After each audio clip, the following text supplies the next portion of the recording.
Hello दोस्तों, pointer classes के YouTube channel में आपका एक बार फिर से स्वागत है। दोस्तों, मैं हूं आपका दोस्त लकी। दोस्तों, आज हम इंडिया की लोकेशन के बारे में पढ़ेंगे। ये टॉपिक दोस्तों कंपटीशन लेवल के बच्चों के लिए बहुत ज़्यादा इम्पोर्टेंट है। कोई भी गवर्नमेंट एग्जाम की तैयारी आप कर रहे हो, आप स्टेट लेवल गवर्नमेंट की तैयारी कर रहे हो या आप सेंट्रल लेवल गवर्नमेंट की तैयारी कर रहे हो, यहाँ से दोस्तों आपको एक क्वेश्चन जरूर मिलेगा। साथ ही जो बच्चे क्लास 6 से 12 तक ज्योग्राफी पढ़ते हैं उनके लिए भी बहुत ज़्यादा इम्पोर्टेंट है। तो दोस्तों, हम शुरू करते हैं इंडिया की लोकेशन। दोस्तों, इंडिया की लोकेशन पढ़ने से पहले मैं आपसे गुजारिश करूंगा, हो सके तो इंडिया का मैप अपने आगे आप किसी कॉपी में या कहीं एटलस में उसको खोल के रख लीजिए, हो सके तो। वैसे ज़रूरी नहीं है, मैंने इसमें मैप लगाया हुआ है, लेकिन फिर भी अगर हो सकता है तो आप अपने आगे एक मैप जरूर रख लीजिए दोस्तों, ठीक है। दोस्तों, इससे पहले कि मैं पढ़ाना शुरू करूं तो मेरी गुजारिश है आपसे, ये जो नंबर लिखे हुए दोस्तों, ये समझो कि फ़ोन नंबर लिखे हुए हैं, ठीक है। इसको आपको लर्न करना है। जैसे आप कैसे लर्न करोगे इसको, 68 737 और 69 728 ऐसे याद करोगे, ठीक है। पूरा ऐसे याद मत करना लंबे में, आप याद करोगे 68 यानी कि 68 737 और 69 728, ठीक है। इस तरह से आपको याद करना है, 68 737 और 69 728, ठीक है। इसको प्लीज़ आप लिख लीजिए और दिमाग में बिठा लीजिए, ठीक है। और 4 तो है ही, वो तो आपको याद हो ही जाएगा, ठीक है। दोस्तों, एक दूसरा नंबर और है 29 33 एंड 32 14, ये भी याद करना आपको, 29 33 एंड 32 14। दोस्तों, टॉपिक शुरू करने से पहले आपको ये याद हो जाना चाहिए नंबर, ठीक है। बहुत अच्छा है दोस्तों, कहीं इसको लिख लीजिए, आपको याद हो जाएगा। ओके दोस्तों, तो इंडिया की लोकेशन पढ़ने से पहले हम थोड़ा सा बेसिक जान लेते हैं कि बेसिक क्या होता है, हम लोकेशन को कैसे डिनोट करते हैं ना दोस्तों। तो लोकेशन को डिनोट करने के लिए हमारे पास होते हैं दोस्तों लॉन्गिट्यूड और लैटिट्यूड, यानी कि अक्षांश रेखाएं और देशांतर रेखाएं, ठीक है दोस्तों। दोस्तों, मैंने यहाँ पर लिखा जरूर इंग्लिश में है, लेकिन मैं आपको सब कुछ हिंदी में ही समझाने वाला हूँ। तो कृपया हिंदी मीडियम वाले बच्चे ये ना समझे कि ये इंग्लिश में लिखा है, हमें कुछ समझ में नहीं आएगा। आपको हर एक चीज़ समझ में आएगी दोस्तों, ठीक है। तो लॉन्गिट्यूड का मतलब होता है दोस्तों अक्षांश रेखाएं, और ये अक्षांश रेखाएं होती क्या हैं दोस्तों, ये होती हैं imaginary line on the globe drawn from north pole to south pole. अब इसका क्या मतलब हुआ दोस्तों, ये देखो, आपको मैं दिखाते हूँ दोस्तों। ये देखो, ये हमारे पास दोस्तों, ये हमारे पास ग्लोब है ना, ये ग्लोब है। अब इसमें देखो नॉर्थ पोल से साउथ पोल, देखो यहाँ पे दोस्तों नॉर्थ पोल होता है दोस्तों, ये जो पोर्शन है ये नॉर्थ पोल है, और ये जो पोर्शन है साउथ पोल है ना। तो नॉर्थ पोल से साउथ पोल जो लाइन ऊपर से नीचे को आ रही होती हैं उनको हम बोलते हैं लॉन्गिट्यूड, ठीक है दोस्तों, इसको हम बोलते हैं लॉन्गिट्यूड।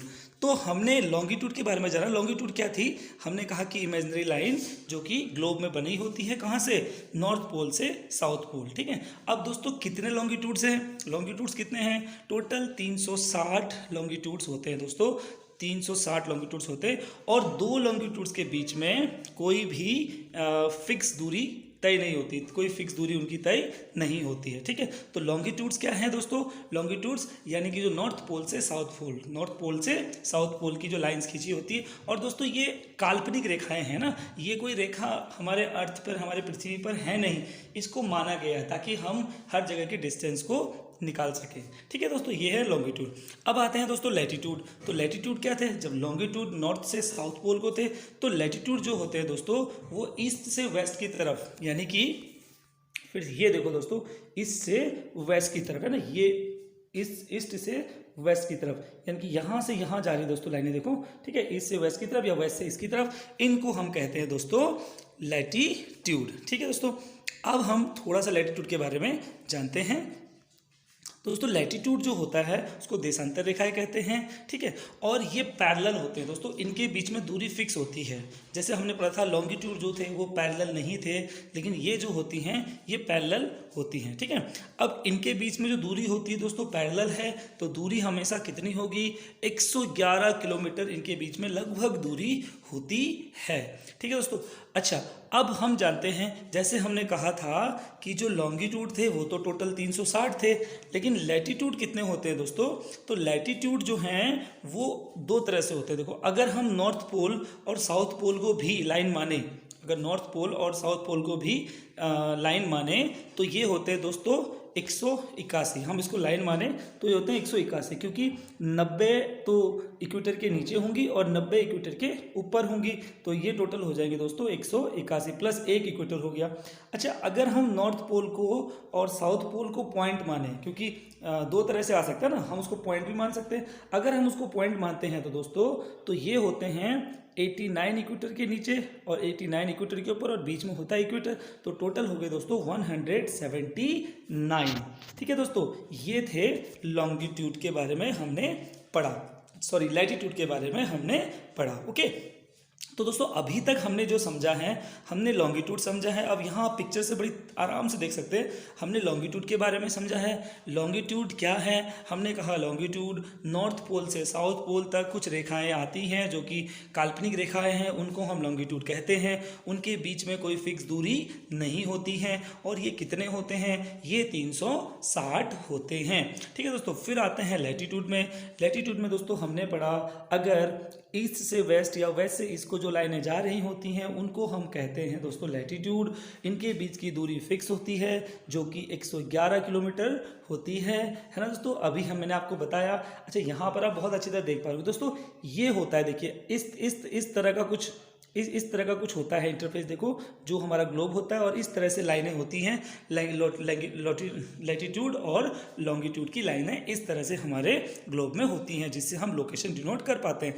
अभी जब मैं आपको इंडिया की लोकेशन समझाऊंगा उस समय दोस्तों इन्हीं के कोऑर्डिनेट गिने जाएंगे। ठीक है दोस्तों। अच्छा, अब देखो दोस्तों, ये जो हमारी पृथ्वी है ना दोस्तों, उसको 4 भागों में बांटा गया। हमारी पृथ्वी को 4 भागों में बांटा गया है। अब ये 4 भाग कौन कौन से हैं दोस्तों, ये जो 4 भाग हैं, ये दोस्तों पहला भाग जो हमारा है, ये देखो, ये वेस्टर्न हेमिस्फीयर और ईस्टर्न हेमिस्फीयर, यानी कि एक वेस्टर्न पार्ट और एक ईस्टर्न पार्ट, यानी कि इसको बोलते हैं पूर्वी ध्रुव और पश्चिमी ध्रुव। ठीक है दोस्तों। और दूसरा है दोस्तों नॉर्दर्न हेमिस्फीयर और साउदर्न हेमिस्फीयर, यानी कि उत्तरी ध्रुव और दक्षिणी ध्रुव। और दोस्तों हम कहाँ हैं, हमारा देश कहाँ पर है, हमारा देश दोस्तों नॉर्दर्न हेमिस्फीयर में, हमारा दोस्त यहाँ है, हमारा देश इधर है, नॉर्थर्न हेमिस्फीयर में है दोस्तों। ठीक है दोस्तों। अब जरा आगे बढ़ते हैं तो हम देखते हैं अब जो साउदर्न हेमिस्फीयर यानी कि साउथ की साइड को, तो वहाँ पर दोस्तों जो सबसे लंबा दिन होता है वो 22 दिसंबर का होता है, क्योंकि उस दिन जो सूर्य होता है वो ट्रॉपिक ऑफ कैप्रिकॉर्न के ऊपर होता है, यानी ठीक मकर रेखा के ऊपर होता है। तो दोस्तों लॉन्गेस्ट डे साउदर्न हेमिस्फीयर का लॉन्गेस्ट डे होता है 22 दिसंबर, यानी कि 22 दिसंबर को साउदर्न हेमिस्फीयर का लॉन्गेस्ट डे होता है। उसके बाद दोस्तों यही लॉन्गेस्ट डे नॉर्दर्न हेमिस्फीयर में कब होता है, तो नॉर्दर्न हेमिस्फीयर में 31 जून को होता है दोस्तों। इस दिन सन जो होता है वो ट्रॉपिक ऑफ कैंसर के ऊपर होता है। दोस्तों एक और बात, जिस दिन नॉर्दर्न हेमिस्फीयर में लॉन्गेस्ट डे होता है उस दिन साउदर्न हेमिस्फीयर में शॉर्टेस्ट डे होता है, और जिस दिन साउदर्न हेमिस्फीयर में लॉन्गेस्ट डे होता है उस दिन नॉर्दर्न हेमिस्फीयर का शॉर्टेस्ट डे होता है, यानी कि 22 दिसंबर को नॉर्दर्न हेमिस्फीयर में हमारे यहाँ सबसे छोटा दिन होता है। यानी कि सबसे बड़ा दिन किस दिन होता होगा, तो देखो 21 जून को सबसे बड़ा दिन होता है। अब दोस्तों हमने अभी तक कुछ छोटे छोटे टर्म्स पढ़े। एक और टर्म है इक्वेटर। इक्वेटर होता है भूमध्य रेखा, यानी कि ये भी एक इमेजिनरी लाइन है जो कहाँ से निकलती है दोस्तों, 0 डिग्री लैटिट्यूड से निकलती है। ठीक है, 0 डिग्री लैटिट्यूड से निकलती है। ओके, फिर आते हैं दोस्तों स्टैंडर्ड मेरिडियन। अब स्टैंडर्ड मेरिडियन क्या होता है दोस्तों, अलग अलग जगह के समय को नापने के लिए वहाँ पर भी एक रेखा होती है, जिस रेखा को हम कहते हैं स्टैंडर्ड मेरिडियन, यानी कि मानक मेरिडियन। यानी कि भारत में मानक मेरिडियन कौन सा है, भारत में दोस्तों जो मानक मेरिडियन है वो है 82 डिग्री 30 मिनट। ठीक है, ये जो मानक मेरिडियन है भारत का, और ये कहाँ पर है, ये है मिर्ज़ापुर, यानी कि यूपी मिर्ज़ापुर में एक जगह है जहाँ से भारत के समय को लिया जाता है। जैसे पूरे विश्व को समय को कहाँ से लिया जाता है, 0 डिग्री मेरिडियन से लिया जाता है। वो कहाँ पर है, वो है दोस्तों लंदन में, है ना। तो भारत में कौन सा है, भारत में है मिर्ज़ापुर, यानी कि यूपी के अंदर है मिर्ज़ापुर, और वो है 82 डिग्री 30 मिनट्स। ठीक है, अब जानते हैं इंडिया की लेंथ और ब्रेथ कितनी है, यानी कि भारत की लेंथ कितनी है दोनों साइड से, ठीक है। ईस्ट से वेस्ट तक की जो लेंथ है दोस्तों वो है 2933। ईस्ट से वेस्ट तक की जो लेंथ है वो है 2933, ठीक है दोस्तों। और नॉर्थ से लेके साउथ तक की जो लेंथ है दोस्तों वो है ये दोस्तों 2314 है, लेकिन ये 3 और 2 एक्सचेंज हो गया है, ये होना चाहिए था दोस्तों 3214, है ना दोस्तों। ये 3214 यानी कि 3214। अब दोस्तों याद कीजिए, मैंने आपको शुरुआत में एक नंबर याद किया था 29, 33, 3214, याद करो। स्टार्टिंग में हमने एक नंबर याद किया था, हमने वो नंबर इसलिए याद किया था कि अगर हमें वो नंबर उस वक्त याद हो गया तो हम यहाँ पर अप्लाई कर सकते हैं। यानी कि पहले हम ईस्ट से वेस्ट की तरफ जाएंगे तो 29, 33, और फिर नॉर्थ से साउथ की तरफ जाएंगे तो 3214, यानी कि ये जो है ये जम्मू कश्मीर से लेकर कन्याकुमारी यानी कि कैप कॉमोरियन तक की जो लेंथ है दोस्तों, ठीक है। उसके बाद दोस्तों अब बात करते हैं हम कोऑर्डिनेट्स की। हमने कोऑर्डिनेट्स पढ़े थे। कोऑर्डिनेट्स क्या है, लोकेशन कोऑर्डिनेट से डिनोट होती है। तो दोस्तों हमने एक नंबर याद किया था, आपको स्टार्टिंग में याद होगा, हमने नंबर याद किया था, हमने कहा था 68,737 एंड 69,78, है ना, 728 ऐसा कुछ कहा था ना। तो दोस्तों देखो कोऑर्डिनेट्स, अब सबसे वेस्ट से शुरू करेंगे हम, है ना। कहाँ से शुरू करेंगे, हम वेस्ट से शुरू करेंगे। तो दोस्तों वेस्ट से जब हम शुरू करेंगे तो दोस्तों ये रहा हमारा भारत का मैप, ठीक है दोस्तों।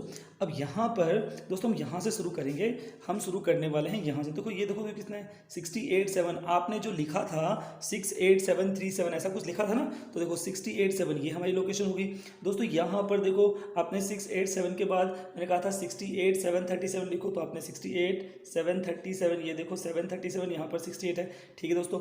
उसके बाद थोड़ा सा और आगे जाते हैं दोस्तों, आपने लिखा था 69, तो देखो 6 ये हो गया, 6 आपका यहाँ हो गया और 9 यहाँ हो गया।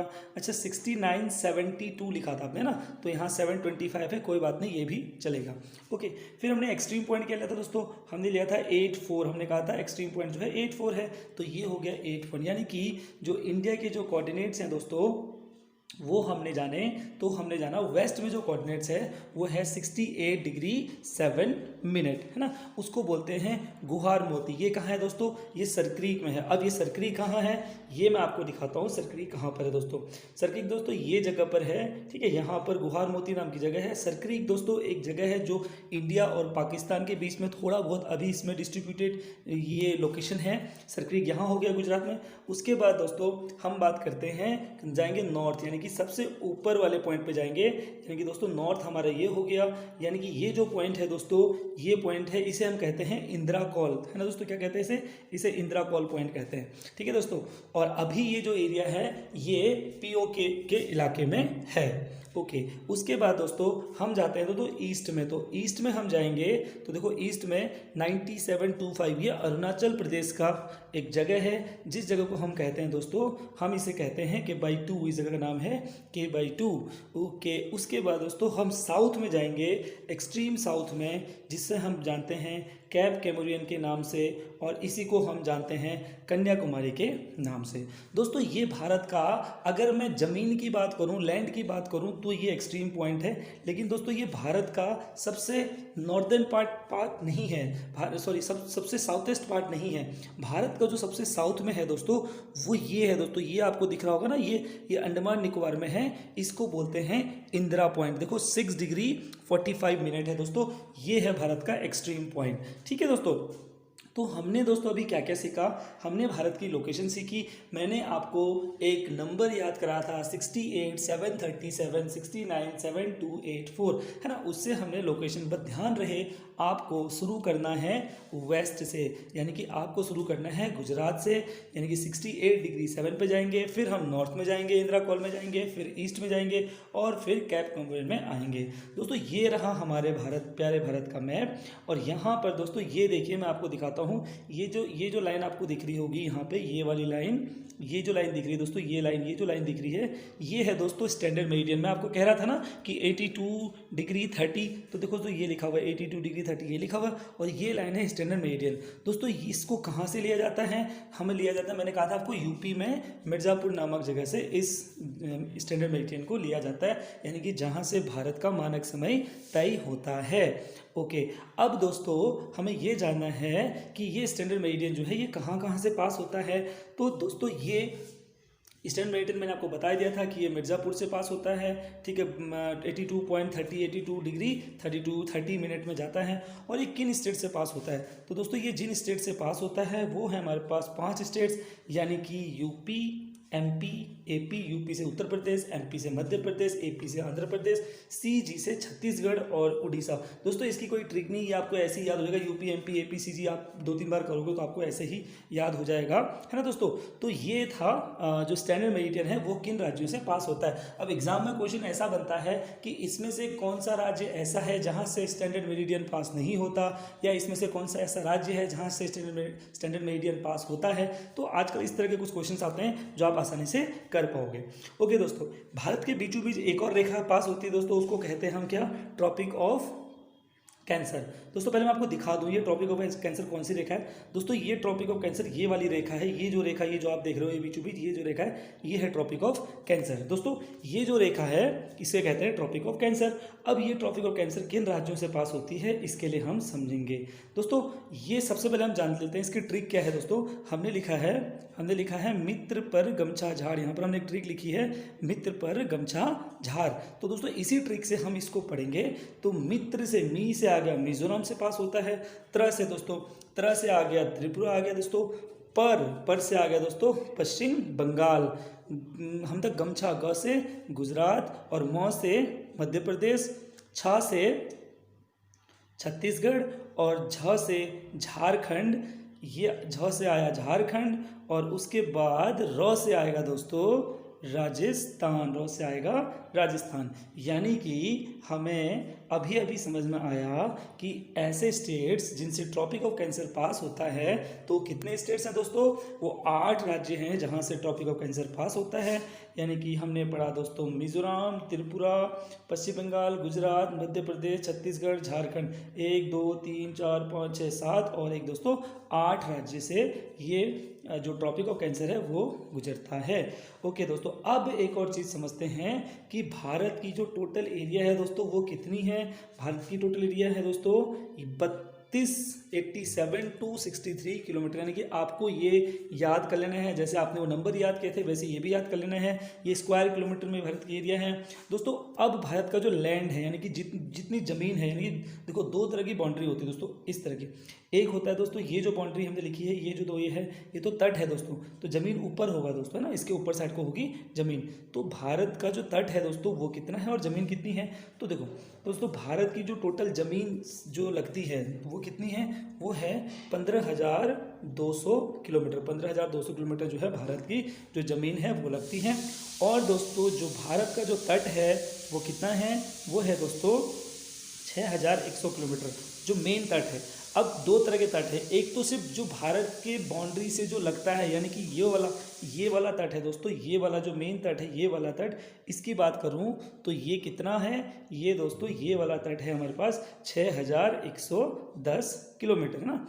अगर मैं इस तट को हटाऊँ, इस तट को भी गिन के और साथ में और मैं जितने भी भारत के आइलैंड्स हैं उनको भी गिन लूँ तो दोस्तों टोटल बन जाता है हमारे पास 7,116 किलोमीटर। मैंने लिखा ना इंक्लूडिंग आइलैंड्स, यानी कि आइलैंड्स को भी जोड़ के, यानी कि जितने भारत का द्वीप समूह है उनको भी छोड़ के इतना बन जाता है। ठीक है दोस्तों, अब जानते हैं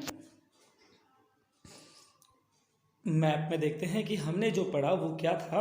हमने पढ़ा ये जो डार्क में है दोस्तों, ये जो डार्क में दिया हुआ है ये जो है दोस्तों ये तट है, ठीक है। इसी तट की मैं बात कर रहा था जिसकी लेंथ कितनी थी दोस्तों? जिसकी लेंथ थी मैंने कहा था 6100 किलोमीटर है ना, 6100 किलोमीटर इसकी लेंथ है।